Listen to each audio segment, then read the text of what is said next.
30 তারিখ তারা চেয়েছিলেন 400 জনের একটা ফ্লাইট, 30 তারিখও 400 জনের ফ্লাইটের ব্যবস্থা করে দিয়েছে। আমাদের মন্ত্রণালয় থেকে কোনো ধরনের গাফলাতি হয় নাই। আমরা চেষ্টা করেছি সহযোগিতা করার জন্য, এখনও আমরা চেষ্টা করে যাচ্ছি। আমরা 1 সপ্তাহ আগে চিঠি দিয়েছিলাম যে আমাদেরকে আরও 1 সপ্তাহ বাড়ানোর জন্য মালয়েশিয়ান গভর্নমেন্টকে আমাদের মালয়েশিয়ান হাই কমিশনের মাধ্যমে আমরা পাঠিয়েছি চিঠি। আমরা এখনও মালয়েশিয়ান অ্যাম্বাসেডর যিনি বাংলাদেশে নিযুক্ত আছেন ওনার সাথে আলাপ করেছি।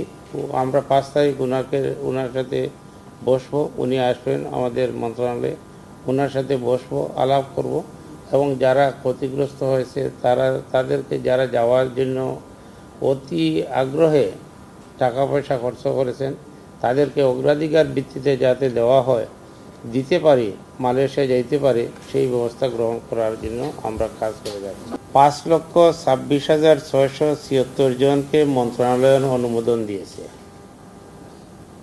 বিএমইটির ছাড়পত্র আমরা দিয়েছি 4,93,642 জন।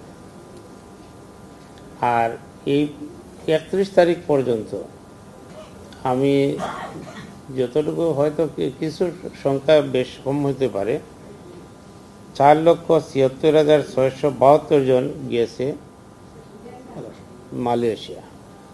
সেই হিসাবে কম বেশি 16,970 জন যাইতে পারে নাই। আর যারা যাইতে পারে নাই, যারা এই সমস্ত ব্যাপারে আমি গতকালকেও বলেছি, আমরা একটা তদন্ত কমিটি করেছি। মন্ত্রণালয়ের পক্ষ থেকে 6 সদস্য তদন্ত কমিটি হয়েছে। সেই তদন্ত কমিটি 7 দিনের ভিতরে রিপোর্ট দিবে এবং তাদের সুপারিশ দিবে।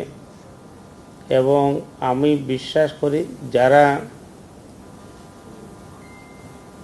এইটার জন্য দায়ী হবে তাদের বিরুদ্ধে আমরা শাস্তিমূলক ব্যবস্থা গ্রহণ করব।